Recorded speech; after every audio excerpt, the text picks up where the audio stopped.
الحمد لله وكفى وسلام على عباده الذين اصطفى أما بعد فأعوذ بالله من الشيطان الرجيم بسم الله الرحمن الرحيم ألم يجدك يتيما فآوى صدق اللہ العظیم۔ یہ بات ذہن میں تھی اور پچھلی مرتبہ بھی عرض کی گئی تھی کہ کچھ دن سیرت النبی پارٹ چلا دیا جائے، یعنی سبقاً چونکہ بہت سی چیزوں سے ہم سیرت کے متعلق ناواقف ہیں، تو اس لیے یہ ذہن میں آیا کہ کچھ دن سبق کے طور پر باقاعدہ سیرت النبی کے کچھ حوالے سے گفتگو ہو جائے۔ پچھلے جمعے کو کچھ بات آئی تھی اور اس سلسلے میں کچھ باتیں رہ گئی تھیں، تو یہ ہوا کہ اس جمعے کو اس بات کو مکمل کر لیا جائے۔ حضور علیہ السلام نے کتنے لوگوں کا دودھ پیا تھا؟ تو سیرت نگاروں نے لکھا ہے، زیادہ تر لوگوں نے، کہ حضور علیہ السلام نے 3 لوگوں کا دودھ پیا تھا۔ ایک تو سویبہ جو ابو لہب کی باندی تھی، اور حضور علیہ السلام کی آمد کی خوشی میں اس نے ان کو آزاد کیا تھا۔ تو حضرت سویبہ کے بارے میں آتا ہے کہ حضور صلی اللہ علیہ وسلم نے سویبہ کا دودھ پیا تھا، اور اس سلسلے میں جو ہے وہ روایتیں یہ آتی ہیں کہ حضرت حمزہ رضی اللہ تعالیٰ عنہ کی بیٹی تھی درہ، تو کسی نے حضرت عباس نے غالباً کہا حضور سے کہ آپ درہ سے نکاح کر لیں، جو چچازاد بہن ہوئیں حضور کی۔ تو حضور علیہ السلام نے فرمایا کہ وہ تو میری رضائی بھتیجی ہے، درہ میری رضائی بھتیجی ہے، کیونکہ سویبہ کا دودھ ہم نے بھی پیا ہے، اور سویبہ کا دودھ حضرت حمزہ رضی اللہ تعالی عنہ نے بھی پیا ہے، تو رضائی بھائی کی بیٹی سے نکاح نہیں ہو سکتا۔ تو حضور صلی اللہ علیہ وسلم نے منع کیا۔ اس سے یہ پتہ چلتا ہے کہ حضور علیہ السلام نے حضرت سویبہ کا دودھ پیا۔ اسی طریقے سے حضرت ابو سلمہ رضی اللہ تعالی عنہ جو ام سلمہ کے شوہر تھے، اور بعد میں یہ ام سلمہ حضور صلی اللہ علیہ وسلم کے نکاح میں آئی۔ تو ام سلمہ کی ایک بیٹی تھی، ابو سلمہ کا جب انتقال ہو گیا تو ان کے انتقال کے بعد میں ام سلمہ کا نکاح حضور سے ہوا، تو ان کی بیٹی تھی، تو کسی نے کہا کہ آپ ام سلمہ کی بیٹی سے نکاح کر لیں۔ تو حضور علیہ السلام نے فرمایا کہ وہ میری ربیبہ ہے۔ ربیبہ اصل میں اس بچی کو کہتے ہیں کہ جو بچی کسی خاتون کے ساتھ اس کا پہلا نکاح ہوا ہو، وہاں وہ بچی پیدا ہوئی ہو، اور اس کے بعد میں پھر کسی کے نکاح میں دوبارہ نکاح ہو،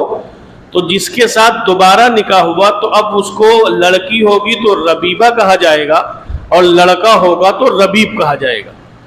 تو ابو سلمہ کے ساتھ ام سلمہ کا نکاح پہلے ہو چکا تھا، اور اس کے بعد میں ایک بیٹی تھی ان کی، اور بیٹے بھی تھے۔ تو اب جب دوبارہ حضور علیہ السلام نے ان سے نکاح کیا تو آپ نے فرمایا کہ وہ میری ربیبہ ہے، میرا نکاح اس سے نہیں ہو سکتا۔ اور ایک وجہ حضور نے اور بتلائی، حضور علیہ السلام نے یہ فرمایا کہ ابو سلمہ نے اور میں نے سویبہ کا دودھ پیا تھا، تو اس اعتبار سے وہ میری رضائی بھتیجی بھی ہوئی۔ تو اگر دیکھیں سیرت نگاروں نے لکھا ہے کہ حضور صلی اللہ علیہ وسلم نے حضرت سویبہ کا دودھ پیا، اور حضرت حلیمہ سعدیہ رضی اللہ تعالی عنہ کا دودھ پیا، اور اپنی ماں آمنہ بنت وہب کا دودھ حضور صلی اللہ علیہ وسلم نے پیا۔ اور لوگوں نے لکھا ہے، لیکن سیرت نگاروں نے جو لکھا ہے وہ یہ 3 نام آتے ہیں کہ حضور علیہ السلام نے بچپن میں ان 3 لوگوں کا دودھ پیا تھا۔ چنانچہ اس سے پہلے بات آئی تھی کہ طائف سے 10 عورتیں آئی تھیں اپنے شوہر کے ساتھ بچے کو لے جانے کے لیے، حضرت حلیمہ بھی آئی تھیں، اور حضرت حلیمہ کی جو ہے وہ سواری بہت کمزور تھی، دبلی پتلی تھی، لاغر تھی۔ یہ حضرات جب آتے تھے تو آنے کے بعد میں مکے کے باہر اپنا خیمہ لگاتے تھے، جیسے خانہ بدوش خیمہ لگاتے ہیں، ایسے طائف کے لوگ آ کر جب دودھ پلانے کے لیے بچوں کو لینے کے لیے آیا کرتی تھیں تو طائف مکے سے باہر خیمہ لگاتی تھیں۔ اور چونکہ حضرت حلیمہ سعدیہ رضی اللہ تعالیٰ عنہ پیچھے رہ گئی تھیں ان کی سواری کی کمزوری کی وجہ سے، تو یہ بات بھی آئی تھی کہ لوگوں نے بچوں کو لے لیا تھا، اور محمد صلی اللہ علیہ وسلم چونکہ یتیم تھے تو ان کو کسی نے نہیں لیا تھا۔ اس کے بعد میں حضرت حلیمہ سعدیہ نے حضور کو لیا، جب خیمے میں تشریف لے کے گئیں تو وہیں سے آپ کی برکات کا ظہور ہو گیا، وہ لاغر اونٹنی طاقتور ہو گئی۔ خود حضرت حلیمہ سعدیہ کے پاس ایک بچہ تھا اور وہ بھی دودھ پیتا بچہ تھا۔ اصل میں اس میں غور کرنے کی بات یہ ہے کہ جب بچہ دودھ پیتا ہوگا جبھی ماں کی چھاتی سے دودھ آئے گا، تو اس لیے عام طور پر وہ خاتون آتی تھی بچوں کو لینے کے لیے جن کے خود بچہ ہوتا تھا۔ تو حضرت حلیمہ سعدیہ کا بھی ایک بچہ تھا، تو سیرت نگاروں نے لکھا ہے کہ دودھ کے نہ ملنے کی وجہ سے، یعنی حضرت حلیمہ سعدیہ کی چھاتی میں اتنا دودھ نہیں ہوتا تھا جس کی وجہ سے ان کا اپنا بچہ سیراب ہو سکے، تو وہ بھوکا رہتا تھا جس کی وجہ سے رات بھر روتا تھا۔ اب جب یہ حضرت محمد صلی اللہ علیہ وسلم کو لے کر اپنے خیمے میں گئی، اب وہاں جب پہنچی تو ان کی چھاتیوں میں بہت دودھ آ گیا، بکری اونٹنی جو تھی اس میں بھی دودھ آ گیا، پورے برتن بھر گئے، خود حضرت حلیمہ سعدیہ کی چھاتیوں میں دودھ آ گیا کہ ایک بچہ نہیں پی پاتا تھا، اب دو پینے والے ہو گئے اور دونوں کے لیے وہ دودھ ان کے لیے کافی ہوتا تھا۔ تو یہ برکات گویا حضور علیہ السلام کی آمد سے شروع ہو گئی، لے کے چلی گئیں۔ اب جب لے کر چلی گئیں تو عموماً جو لوگ بچوں کو رکھتے تھے وہ 2.5 سال تک رکھتے تھے اپنے پاس، اور 2.5 سال میں پھر آ کر بچے کو واپس کر دیا کرتے تھے۔ تو اب جب وہ قافلہ جس قافلے میں آئی تھی لوگ، حلیمہ سعدیہ بھی تھیں، تو 2.5 سال کی جب مدت ہو گئی تو طائف سے واپس کرنے کے لیے آئیں اور واپس کیا اپنے بچوں کو۔ تو حضرت حلیمہ سعدیہ نے چونکہ برکات دیکھی تھی تو انہوں نے حضرت آمنہ سے کہا کہ میں یہ چاہتی ہوں کہ دیکھو آپ کے بچے کی صحت اچھی ہو گئی ہے تو کچھ دن ہم اس کو اپنے پاس اور رکھ لیں، یہ من جانب اللہ تھا۔ تو حضرت آمنہ نے ان کو منع نہیں کیا، کہا کہ ٹھیک ہے تم لے کے چلی جاؤ، اور انہوں نے کہا جب اور اچھی صحت ہو جائے گی، تھوڑا بڑے ہو جائیں گے تو پھر ہم ان کو لے کر آ جائیں گے۔ تو گویا 2.5 سال کے بعد لے کر آئیں، اور پھر حضرت آمنہ کی اجازت سے لے کر پھر واپس طائف لے کر بنو سعد میں لے کر چلی گئیں۔ وہاں حضور صلی اللہ علیہ وسلم رہے۔ اب چونکہ حضور کے تقریباً ہم عمر حضرت حلیمہ سعدیہ کے دوسرے بیٹے تھے، تو وہ بکریاں چرانے جایا کرتے تھے، جنگلوں میں جایا کرتے تھے، تو حضور علیہ السلام نے بھی حضرت حلیمہ سعدیہ سے کہا تو انہوں نے بھی ساتھ میں جانے کی اجازت دے دی۔ اب چنانچہ جب وہ لے کر گئے ایک مرتبہ تو اس وقت حضور کی عمر تقریباً 4 سال کی تھی، حضرت حلیمہ سعدیہ کی ہیں۔ اور اس کے بعد میں حلیمہ سعدیہ کا بیٹے جو تھے وہ گھبرائے ہوئے دوڑے ہوئے آئے، اور آنے کے بعد میں کہا، اپنی اماں کو مخاطب کیا کہ اماں کسی نے محمد صلی اللہ علیہ وسلم ان کو قتل کر دیا۔ اب حضرت حلیمہ اور ان کے شوہر بہت گھبرائے ہوئے تھے، اور اس کے بعد میں جب گئے تو دیکھا کہ آپ لیٹے ہوئے ہیں لیکن آپ کے چہرے پر گھبراہٹ کے آثار ہیں، بے چینی اور پریشانی کے آثار ہیں، لیکن آپ صحیح سالم ہیں۔ حضرت حلیمہ سعدیہ نے پوچھا کیا بات ہے، کیوں اتنا گھبرائے ہوئے ہو؟ تو اصل میں شق صدر کا واقعہ پیش آیا تھا۔ صحیح حدیث کی کتابوں میں ہے کہ حضور صلی اللہ علیہ وسلم کا سینے مبارک 4 مرتبہ شاق کیا گیا تھا۔ یہ صحیح حدیثوں میں کچھ اور لوگوں نے اور 5 مرتبہ لکھا ہے، لیکن ہمیں جو مضبوط روایات سے ملا وہ 4 مرتبہ ملا کہ 4 مرتبہ آپ کا شق صدر ہوا۔ پہلی مرتبہ جو آپ کا شق صدر ہوا وہ 4 سال کی عمر میں ہوا، جب حلیمہ سعدیہ کے یہاں آپ تھے۔ آپ کا سینہ چاک کیا اور چاک کرنے کے بعد میں آپ کا قلب نکالا گیا، اور وہ لوگ تشت لے کر آئے تھے، اس میں پانی تھا، اس تشت کے اس پانی سے آپ کے قلب کو دھویا اور اس کے بعد میں پھر اپنی جگہ فٹ کر دیا اور سینہ ملا دیا۔ یہ واقعہ اصل میں ہوا تھا جو حلیمہ سعدیہ کے بیٹے اس واقعے کو دیکھ کر گھبرا گئے تھے کہ کسی نے محمد کو قتل کر دیا ہے، اس واقعے کی انہوں نے آ کر خبر دی۔ تو جب ان لوگوں نے حضرت محمد صلی اللہ علیہ وسلم کو اپنے گھر لے کر آئے اور اس کے بعد میں پوچھا کیا ہوا تھا، تو انہوں نے بتلایا، حضرت محمد صلی اللہ علیہ وسلم نے بتلایا کہ ایسا ایسا واقعہ ہوا تھا۔ روایتوں کے اندر آتا ہے کہ جبرائیل اور حضرت میکائیل آئے تھے۔ اب یہاں پر ہمیں سیرت نگاروں میں دو روایتیں ملتی ہیں کہ جو پانی تھا وہ زمزم کا پانی تھا یا جنت کا پانی تھا۔ تو سیرت نگاروں نے دونوں باتیں لکھی ہیں کہ وہ زمزم کا پانی تھا،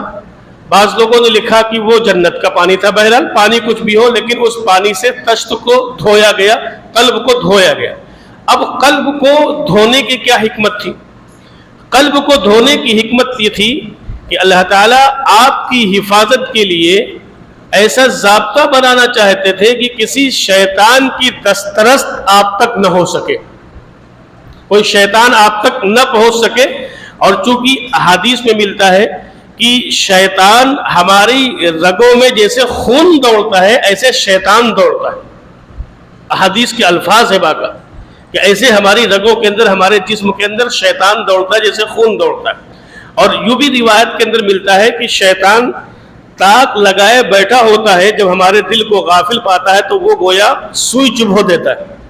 اس کے اثرات دل پر مرتب ہوتے ہیں۔ تو یہ اللہ تعالیٰ کا ایک غیبی نظام تھا، کیونکہ آگے چل کر محمد الرسول اللہ کو نبوت ملنی تھی، نبیوں کا امام بنانا تھا، تو اللہ تبارک و تعالیٰ نے یہ ایک غیر فطری انتظام کیا تھا قلب اطہر کو دھونے کے لیے۔ اس میں یہی بات کہی جا سکتی ہے۔ تو بہرحال اس سلسلے میں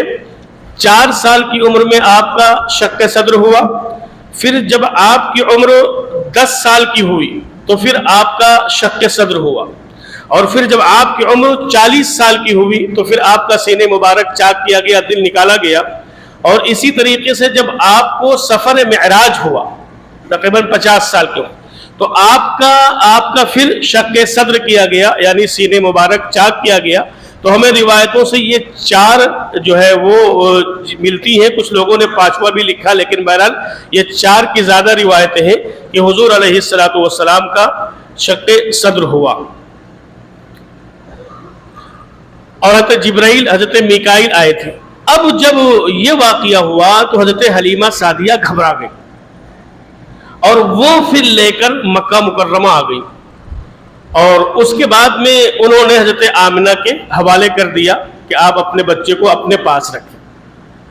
لیکن سیرت نگاروں نے یہ لکھا ہے کہ حضرت حلیمہ نے یہ نہیں بتلایا کہ ہم نے کیوں واپس کیا ہے، لیکن کچھ لوگوں نے لکھا ہے کہ حضرت آمنہ نے سوال کیا کہ تم کو اس بچے کو لمبے عرصے تک کے لیے لے کے گئی تھی اور اتنی جلدی واپس کیوں لے کر آ گئیں؟ تو پھر حضرت حلیمہ سعدیہ نے وہ پورا واقعہ بیان کیا۔ تو حضرت آمنہ نے کہا کہ تمہیں اس واقعے سے کیا امید ہے، کیا شیطان ان تک پہنچ سکتا ہے؟ تو حضرت سعدیہ نے کہا کہ ہمیں تو یہی امید ہے۔ تو حضرت آمنہ نے کہا کہ شیطان کی رسائی ان تک نہیں ہو سکتی،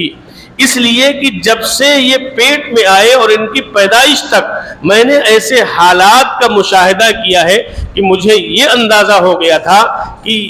یہ شیطان کی دسترس ان سے باہر ہے، یعنی شیطان کی پہنچ ان تک نہیں ہو سکتی ہے۔ لیکن چونکہ حضرت حلیمہ سعدیہ رضی اللہ تعالی عنہ گھبرائی ہوئی تھی، اور اس کے بعد میں پھر وہ آپ کو چھوڑ کر آپ کی والدہ کے پاس چلی گئی۔ میں نے پچھلے جمعے ایک بات کہی تھی کہ جب حضور صلی اللہ علیہ وسلم کی عمر 6 سال کی ہوئی تو 6 سال کی عمر میں وہی سویبہ باندھی، اور اس کے بعد میں عبد المطلب، میں نے گزشتہ جمعے کہا تھا کہ حضور اور حضرت آمنہ اور سویبہ 3 لوگ تھے، لیکن جب اور اس کی تحقیق کی تو معلوم یہ ہوا کہ 3 لوگ نہیں تھے، 4 لوگ تھے اس سفر میں، اور وہ حضور کی عمر تقریباً 6 سال تھی۔ حضرت آمنہ، سویبہ، محمد صلی اللہ علیہ وسلم اور عبد المطلب یہ گئے اس لیے تھے کہ حضرت عبداللہ کا چونکہ مدینے میں انتقال ہوا تھا، اور یہ گھر کے لوگ ابھی تک مدینے نہیں گئے تھے، اس لیے عبد المطلب لے کر حضرت آمنہ کو ان کے میکے اور حضرت عبداللہ کی قبر جہاں مدینے میں تھی وہاں لے کر گویا یہ گئے۔ 1 مہینے وہاں قیام کیا، اور 1 مہینے قیام کرنے کے بعد میں پھر مقام ابوا میں واپسی میں آپ کی والدہ محترمہ کا انتقال ہو گیا تھا۔ آپ کی عمر 6 سال کی تھی، اور اس کے بعد میں پھر سویبہ اور عبد المطلب اور آپ کو لے کر مکہ مکرمہ واپس آئے۔ پھر اب آپ کی پرورش کی ذمہ داری ہوئی آپ کے دادا عبد المطلب کے حوالے۔ عبد المطلب کے 10 بیٹے تھے اور 6 بیٹیاں تھیں، تو گویا یوں کہا جائے کہ بڑا خاندان تھا، اور عبد المطلب چونکہ گویا مکہ کے ایک ذمہ دار کی حیثیت رکھتے تھے، تو خانہ کعبہ میں جہاں پر حتیم کا حصہ ہے، یہاں قریب میں ان کے لیے باقاعدہ بیٹھک بنائی گئی تھی اور چادر بچھائی جاتی تھی، اور حضرت عبد المطلب جا کر وہاں بیٹھتے تھے، تکیہ لگائی جاتی تھی، اور اس چادر کے ارد گرد تمام لوگ بیٹھتے تھے، لیکن کوئی اس چادر پر نہیں بیٹھتا تھا۔ لیکن حضرت محمد صلی اللہ علیہ وسلم جو کہ چھوٹے تھے، 7 سال کے تھے، تو آپ جب جاتے تھے تو آپ عبد المطلب کے پاس چادر پر بیٹھتے تھے، تو جو بھتیجے وغیرہ تھے، چچا وغیرہ تھے، ان لوگوں نے کبھی آپ کو منع کرنا چاہا تو عبد المطلب نے کہا کہ ان کو منع نہ کرنا، اور کسی کو تو اجازت نہیں ہے لیکن ان کو منع نہ کرنا۔ تو یہ گویا عبد المطلب کے پاس جا کر حضور صلی اللہ علیہ وسلم تشریف فرما ہوتے تھے۔ 8 سال کی آپ کی عمر تھی، اور اس کے بعد میں پھر عبد المطلب کا بھی انتقال ہو گیا۔ اب آپ کی کفالت کی ذمہ داری آئی ابو طالب پر۔ ابو طالب آپ کے چچا تھے، اور انہوں نے آخری دم تک آپ کا ساتھ دیا۔ ابو طالب کے 4 بیٹے تھے، بڑے بیٹے کا نام طالب تھا، اسی کی کنیت سے آپ کو ابو طالب کہا جاتا ہے۔ تو طالب کے بارے میں ہمیں کوئی روایت نہیں ملتی ہے کہ طالب کا انتقال کب ہو گیا، اور کہیں کچھ ملتا نہیں ہے طالب کے حوالے سے، لیکن یہ ضرور ملتا ہے کہ طالب جو تھے وہ ابو طالب کے بیٹے تھے، ان کا بہرحال انتقال ہو گیا تھا۔ اب یہ 3 بیٹے حضرت ابو طالب کے تھے، حضرت جعفر ابن طیار رضی اللہ تعالیٰ عنہ، حضرت عقیل رضی اللہ تعالیٰ عنہ، اور حضرت علی کرم اللہ وجہہ۔ یہ 3 بیٹے ابو طالب کے تھے، جو کہ طالب کا پہلے انتقال ہو گیا۔ تو یہ 3 بیٹے، اور پھر حضور صلی اللہ علیہ وسلم کی کفالت کی ذمہ داری بھی ابو طالب کے ذمے آ گئی، اور ابو طالب نے آپ کی کفالت کی۔ چنانچہ ہمیں روایتوں سے یہ ملتا ہے، سیرت کی کتابوں سے، کہ اس زمانے میں لوگ ملک شام اور ملک یمن کا سفر کرتے تھے تجارت کی غرض سے، جس کو قرآن نے بھی کہا رحلۃ الشتاء والصیف، سردی اور گرمی کے زمانے میں یہ 2 سفر ہوتے تھے۔ ایک سفر ہوتا تھا ملک شام کا، اور ایک سفر ہوتا تھا یمن کا۔ ابو طالب جب حضور کی عمر تقریباً 10 سال کی رہی ہوگی، تو ابو طالب چونکہ شام کے سفر پر جا رہے تھے، تو شام کے سفر میں جب جانے لگے تجارت کے لیے، تو آپ نے اپنے بھتیجے کو بھی ساتھ لے لیا، یعنی محمد صلی اللہ علیہ وسلم کو بھی ساتھ لے لیا۔ قافلے کے اور لوگ بھی آپ کے ساتھ تھے۔ 12 سال کی عمر تھی آپ کی اس وقت جب آپ ابو طالب نے یہ سفر کیا، اور اس کے بعد میں ملک شام کے پہنچنے سے پہلے ایک جگہ جس کا نام بصرہ ہے، ایک تو بصرہ وہ الگ شہر ہے، لیکن یہ شہر اس کا نام تھا بصرہ۔ یہاں پر عام طور پر یہ مکہ کے جو قافلے جایا کرتے تھے، تو وہ قافلے وہاں پر قیام کیا کرتے تھے بصرہ میں، اور بصرہ میں ایک گرجا تھا، اور اس کا جو پادری تھا، اس پادری کے بارے میں یہ مشہور تھا کہ وہ پادری اپنے گرجے سے باہر نہیں نکلتا۔ میں آگے بڑھنے سے پہلے ایک بات اور آپ کو عرض کر دوں کہ جب 4 سال کی عمر میں حضور صلی اللہ علیہ وسلم کا شق صدر ہوا ہے، تو سیرت نگاروں نے وہاں 2 باتیں لکھی ہیں۔ ایک تو یہ لکھا ہے کہ جب پہلی مرتبہ آپ کا شق صدر ہوا ہے تو آپ کے شانوں کے درمیان مہر نبوت لگائی گئی، اور بعض لوگوں نے یہ لکھا ہے کہ آپ پیدائشی طور پر آپ کے مہر نبوت لگی ہوئی تھی۔ بہرحال اس میں 2 قول ہیں، اور عام طور پر جو ان کی کتابوں میں تذکرہ آتا تھا حضرت محمد صلی اللہ علیہ وسلم کا، تو اس میں مہر نبوت کا بھی تذکرہ آتا تھا کہ مہر نبوت لگی ہوئی ہوتی تھی، تو مہر نبوت کا بھی تذکرہ آتا تھا. تو یہ مہر کی بات چھوٹ گئی تھی. تو اس میں دو قول ہیں کہ پیدائشی مہر لگی ہوئی تھی یا پہلا جب واقعہ ہوا شق صدر کا تب آپ کی مہر لگائی گئی. بہرحال 12 سال کی عمر میں جب آپ کا یہ قافلہ بصرہ پہنچا تو وہاں کا جو پادری تھا اس کا نام تھا جرجیس، جس کو بوہرا بھی کہتے تھے. اور عام طور پر وہ اپنے گرجا سے باہر نہیں نکلتا تھا، لیکن جب اس قافلے نے وہاں قیام کیا اور قیام کرنے کے بعد میں وہ راہب پادری باہر نکلا اور باہر نکلنے کے بعد میں پورے قافلے والوں پر نظر لگا کر سب کو دیکھتا رہا، پھر حضور علیہ السلام کے پاس آیا اور آنے کے بعد میں کہا کہ یہ بتلاؤ اس بچے کا ولی کون ہے، اس بچے کا ولی کون ہے. آپ دیکھیں کہ اس نے یہ سوال نہیں کیا کہ اس بچے کے والد کون ہے، کیونکہ ان کی کتابوں میں یہ لکھا ہوا تھا کہ نبی آخر الزماں جب آئیں گے تو ان کے آنے سے پہلے ان کے والد کو اللہ اٹھا لے گا. تو اس لیے وہ اپنی کتاب کو دیکھ کر اور سیدنا محمد الرسول اللہ صلی اللہ علیہ وسلم کے چہرے انور کو دیکھ کر اور آپ کی کیفیات کو دیکھ کر یہ کہہ رہا ہے کہ یہ بتلاؤ کہ اس بچے کا ولی کون ہے. تو لوگوں نے کہا کہ ان کے چچا یہ ابو طالب ہیں، یہ ان کے ولی ہیں. چنانچہ اس نے پھر اس